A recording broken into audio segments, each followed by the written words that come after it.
It was after midnight inside Graceland. The house was quiet, except for the faint sound of Elvis whispering into the phone. Priscilla stood in the doorway, watching the man she once thought she knew. She asked softly, "Who are you talking to?" Elvis looked up, and his answer changed everything forever.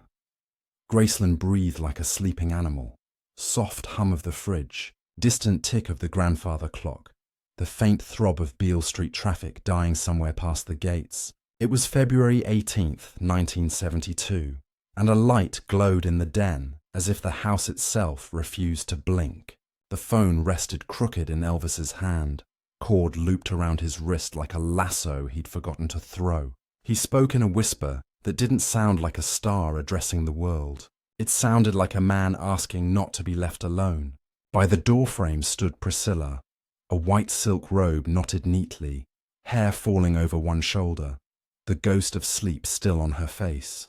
The hour was 12:47 a.m., a time when truth rises because pretense is too tired to stand. Outside, the iron gates held back a small cluster of night watch fans. 6, maybe 7, murmuring under breath, trading rumors like baseball cards. Inside, Joe Esposito had long since turned in, and Charlie Hodges' guitar leaned against a tufted armchair, the last chord of the evening still hanging somewhere in the velvet. B-roll, exterior moonlit gates, vigil candles, a Polaroid flash. It smelled of coffee gone cool and leather chairs warmed by a long day. On the desk, a stack of letters, a lipstick-smudged napkin tucked between envelopes like a secret daring to be found, a felt-tipped pen uncapped, a black scarf folded twice and left as if it belonged to someone specific. Priscilla cleared her throat once, gently. Elvis didn't flinch. He just lowered his eyes, listening harder to the voice on the line. "You'll be all right tonight, honey," he said quietly. "You just try to get some sleep." He waited, nodded to no one, then placed the receiver down with a care he didn't always grant breakable things. When he finally turned, the blue of his eyes looked like stage lights dimmed after encore.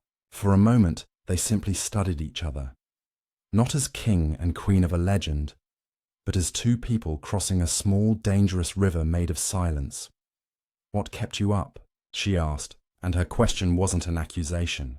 It was a bridge, he thought, rubbed his ring, glanced at the stack of letters. "Folks write about pain," he said. "Sometimes they leave a number." A pause. "Sometimes I call." The answer hovered, fragile as the dust particles lifting in the lamplight. Was this kindness? Or an escape tunnel no one else could crawl through? Had the phone become a confessional for a man who sang to crowds yet struggled to speak to one person? If the world loved his voice, who was allowed to hear it in its smallest register, raw, unperformed? Close-up of fountain pen on envelope, tight shot of clock hands passing 12:50, cutaway to security guards sipping coffee at the gate. Priscilla stepped inside the room, every footfall measured. She touched the scarf and set it down again, an action so small it felt like a verdict withheld. "You don't have to carry everybody," she murmured. He almost smiled, then didn't. The arena inside the house went dead silent. The man who could sell out the Las Vegas Hilton, showroom in front of 2,000 people on a Tuesday night, stood in his own den, looking like a lighthouse whose bulb had burned too hot for too long. He gestured toward the letters. One began, "Dear Elvis, my husband didn't make it back from Vietnam." Another, "Mom's working nights, the lights get scary." He didn't read them aloud. He just let the presence of their ink answer for him. "If I don't pick up," he said, "then the noise wins." She understood the metaphor instantly. Fame as a storm, the phone as a small, stubborn candle. But compassion has a cost, and marriage has a ledger, and the numbers don't always balance. How many midnights could a heart spend on strangers before daylight asked for its share? Faraway motorcycle on Elvis Presley Belve D. Inside, a faint click of the cooling lamp. Priscilla considered the hour, the fans beyond the gate, the unmailed responses in her husband's careful handwriting. "You called her by name," she said at last, and the sentence didn't accuse. It trembled. He nodded slowly. "She lost someone. People need to hear their names." He swallowed, and the old Memphis boy peeked through the rhinestones. I needed to say one that wasn't mine. In the quiet, a truth surfaced. He was the most recognized name on earth, and still searching for the sound of being ordinary. Her eyes softened without surrendering. "Then call me back to ordinary," she said. He breathed out through his nose, the closest thing to a laugh he could manage at that hour. The clock slid past 12:59 into 1 a.m., and the house seemed to lean in to listen. Somewhere a record clicked on in the music room, an accident of the timer, and a gospel harmony floated a single line before drifting away. Needle-grazing vinyl, dust motes in lamplight. He reached for the phone again, not to dial, but to place it on its cradle properly, like laying a flower on a grave. The lamp clicked off. The room became silhouette and hush. Between them, the air changed temperature, as if a door had opened to a colder place neither wanted to enter. And then, in the dark, Priscilla asked the question she'd avoided for months, a question that would not accept half light for an answer. Who, exactly, had he promised to keep calling? By spring of 1972, whispers trailed Elvis from every airport corridor to every hotel lobby. Backstage, the air was thick with cigarette smoke and speculation. Stagehands swapped stories under their breath. "He's calling that woman again," one said near the Las Vegas Hilton elevator. Another swore he'd seen a bouquet delivered at midnight. No sender's name, only a card that read, "Thank you for listening." Joe Esposito, ever the loyal lieutenant, brushed it off at first, but he'd noticed it too. Elvis would vanish after rehearsal, head to his suite, lights dimmed, phone off the hook for hours. No girls, no poker, just voices, sometimes laughter, sometimes tears. Rumors grew legs. One Vegas columnist even hinted at a mystery voice who knows the king better than his queen.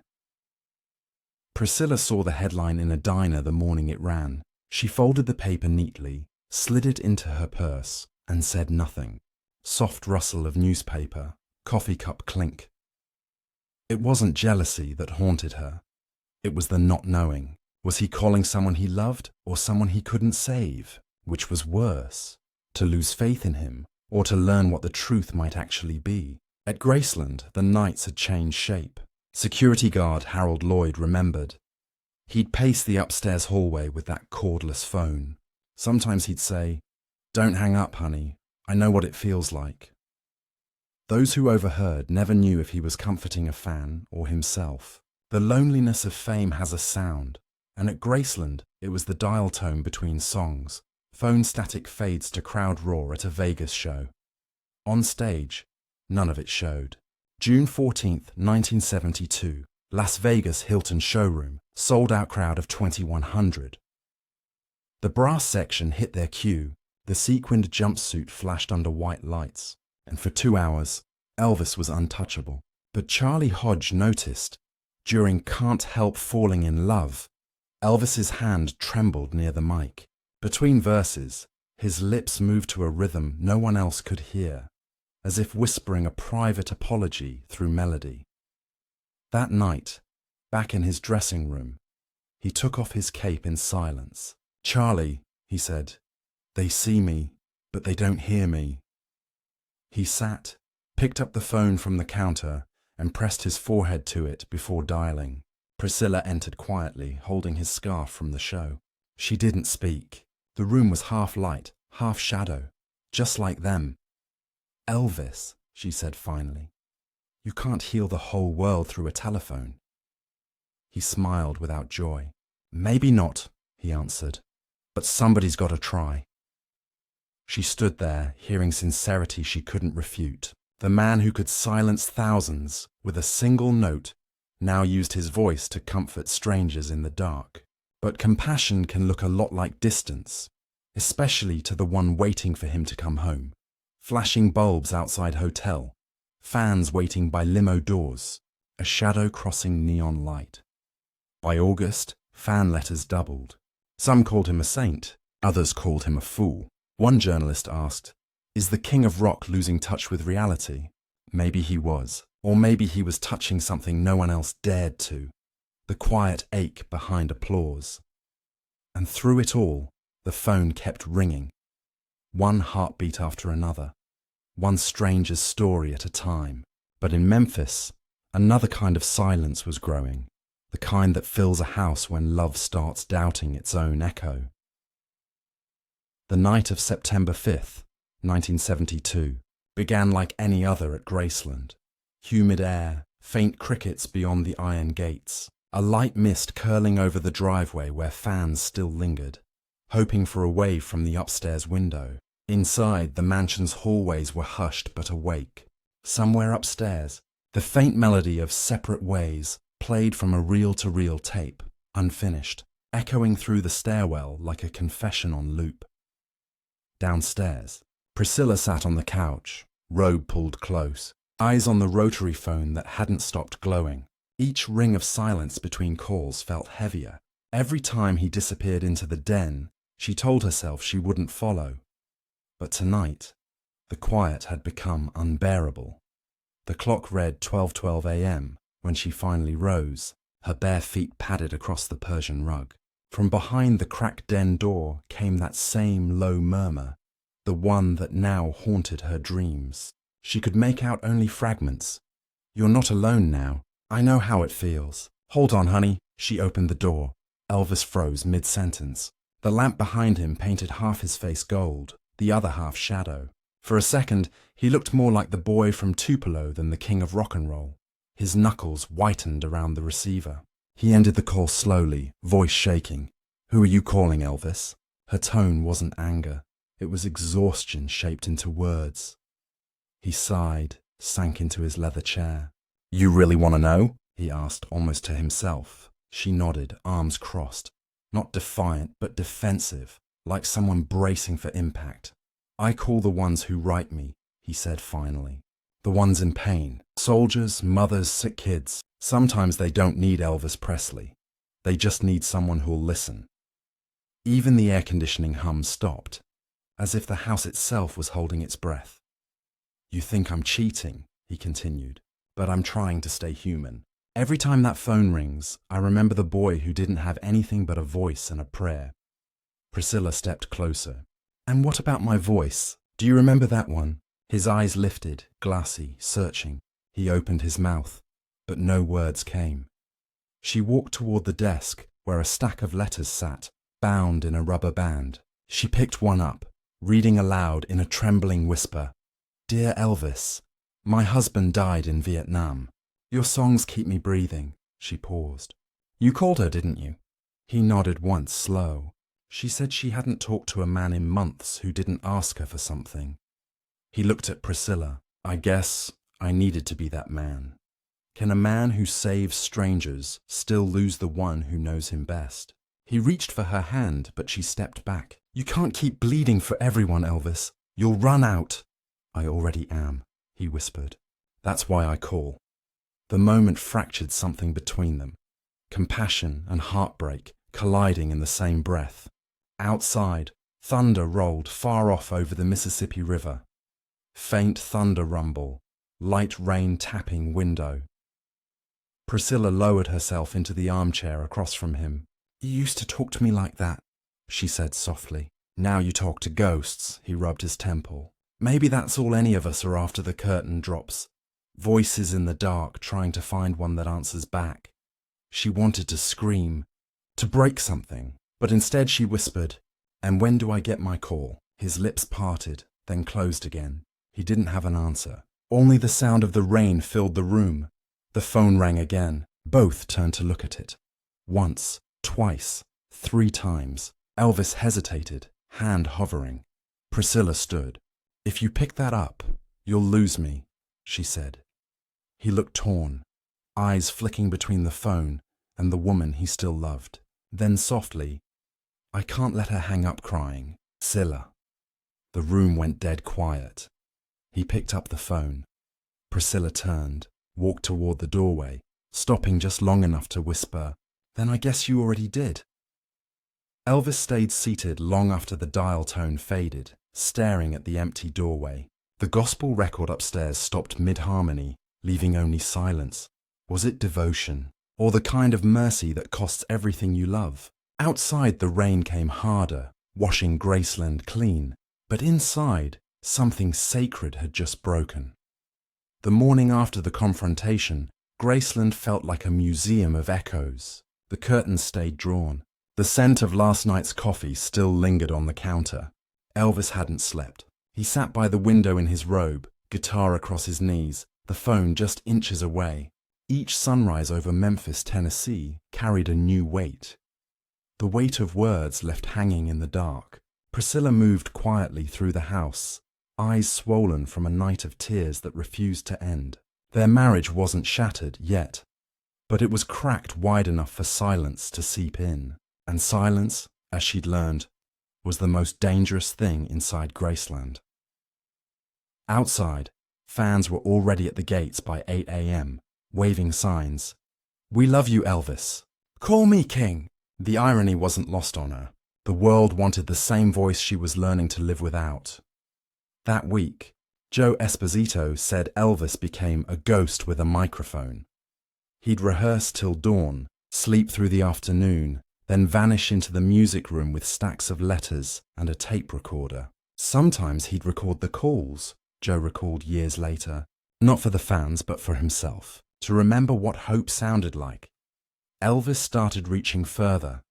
Nurses from veterans' hospitals, single mothers, kids from Tennessee schools. He sent small gifts through his staff. Teddy bears, scarves, even grocery money slipped in envelopes marked, "From a friend." To the public, it looked like generosity. To those close to him, it was therapy. But each call made the space between him and Priscilla wider. He told her once, "They need something I can give, Scylla. You need something I don't know how to give anymore." She didn't reply because she feared he was right. That summer, he took the show back on the road. August 1972, Madison Square Garden, sold-out crowd of 20,000. The cameras rolled. The flashbulbs burned. From the outside, it looked like triumph. But Charlie Hodge later said, "You could hear heartbreak in his voice if you knew where to listen." Halfway through the set, he changed the order, surprising the band. "We'll do You've Lost That Lovin' Feeling," he said softly. When the first line left his lips, the crowd went dead silent. Thousands of people, yet it felt like a prayer between two. Priscilla was in the audience that night. She'd flown up quietly. No announcement, just to see if there was still something left in his eyes when he sang. He spotted her near the front. For a moment, he lost his cue. The band waited. The crowd leaned forward. Then he continued, voice trembling. Every word was meant for her. But when he finished, the applause was thunderous and utterly hollow. The noise of the world drowned out the sound of his apology. What's louder, the love you lose or the crowd that never lets you grieve? Backstage, he sat alone, sweat rolling down his temple. "She was there," he murmured to Red West. Red nodded. "You gonna talk to her?" Elvis just stared at his hands. "I already did." Every word was for her. She just couldn't hear it. He didn't go to the after party. Instead, he called a children's hospital in Nashville, speaking to a boy named Eddie, age 9, fighting leukemia. "You keep singing, little man," Elvis said, voice steady. "Don't you ever stop singing." That night, Eddie told the nurse, "Elvis made me promise to live." When Priscilla heard about that call from Joe the next morning, she sat in silence. Compassion burned beside heartbreak. It was impossible to separate the two. "He's saving everyone but himself," she whispered. Elvis returned home a week later, eyes bloodshot, voice raw. He found Priscilla in the kitchen, making coffee. They exchanged no words. He simply said, "I can't turn it off." And she replied, "Maybe that's the problem, Elvis. Maybe the world doesn't need you every night." He looked at her, long and deep. Then what happens when it stops calling? That question would linger in both their minds for years. The fear that silence might be worse than loneliness. How do you hold on to a man whose love belongs to everyone? And how long before compassion becomes the thing that breaks him? Outside, another letter arrived. Another phone rang. And somewhere inside the house, the king picked up. Again. By December 1973, the storm had followed him everywhere. Headlines about his health, about Priscilla leaving, about a voice that once lifted nations now cracking mid-song. But that winter something changed. The man who once called strangers in the dark was about to face the truth under the brightest lights on earth. It was Las Vegas Hilton, December 29th, 1973, sold-out crowd of 18,700. The brass opened with C.C. Ryder, the curtains lifted. But when Elvis stepped on stage, the room froze. The jumpsuit gleamed white, yet his face looked pale beneath it. He had lost weight. His smile was soft, uncertain. Every seat was filled, yet he looked like he was singing to one person. In the front row sat Priscilla. No cameras caught her that night, but those who were there swear the entire energy shifted the moment he saw her. The orchestra quieted. The audience leaned forward. Elvis gripped the microphone with both hands. He didn't start with his set list. Instead, he said, "I used to think love was about keeping. Tonight I learned it's about understanding." The crowd didn't know what to make of it. Priscilla did. Then he began, "You gave me a mountain." Each lyric sounded like confession disguised as melody. "You gave me a mountain this time." His voice broke on the word time. People said they'd never seen him that vulnerable. Even the band stopped glancing at their charts. They just watched. Between verses, he whispered something only the front few rows could hear. "I wasn't hiding, honey. I was just trying to hold on." The king of rock didn't look like royalty. He looked human. By the second chorus, half the audience was crying. And Priscilla, she stood, slowly, silently. Not out of defiance, but understanding. It was the first time she'd seen the real man in months. Raw, unguarded, stripped of legend. After the show, Joe Esposito found Elvis backstage, sitting on the edge of the stage stairs, still holding his mic. The lights were dimmed, just one amber bulb glowing above. "You okay, boss?" Joe asked. Elvis smiled weakly. "For the first time, Joe, I think she heard me. Can a broken voice still tell the truth louder than perfection ever could?" He walked back out to the empty hall, scanning the rows where thousands had stood moments ago. "They all heard me tonight," he whispered. But only one of them mattered. That night, he didn't make a single phone call, not one.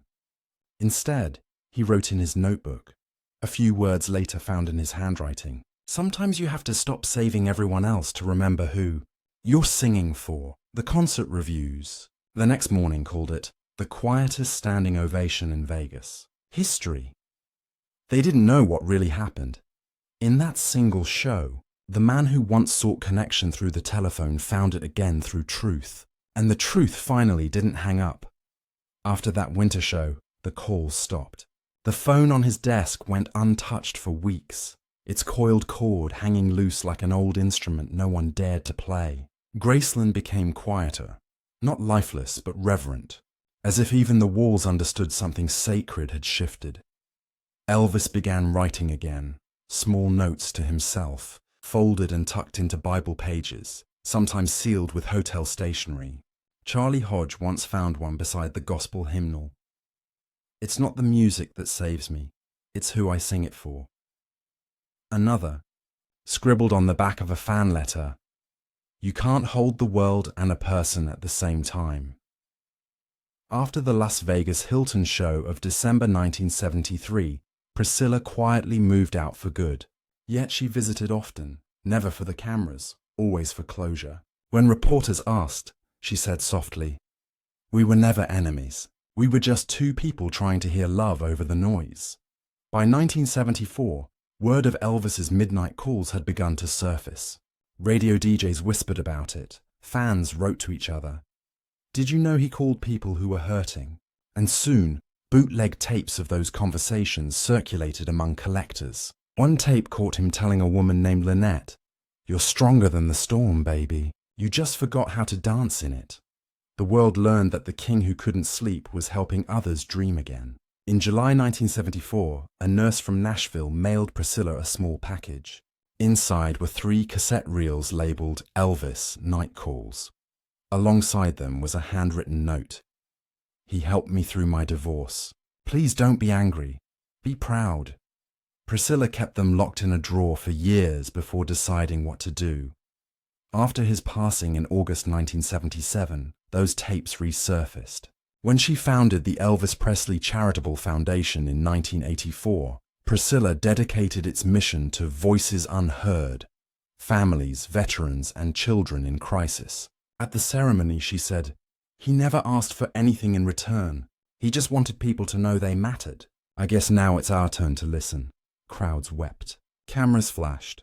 For once, there was no performance, only legacy. Years later, at Graceland's meditation garden, a small brass plaque was placed beneath the oak tree Elvis used to sit under. It reads, "For every soul he called in the night, may your silence never be forgotten."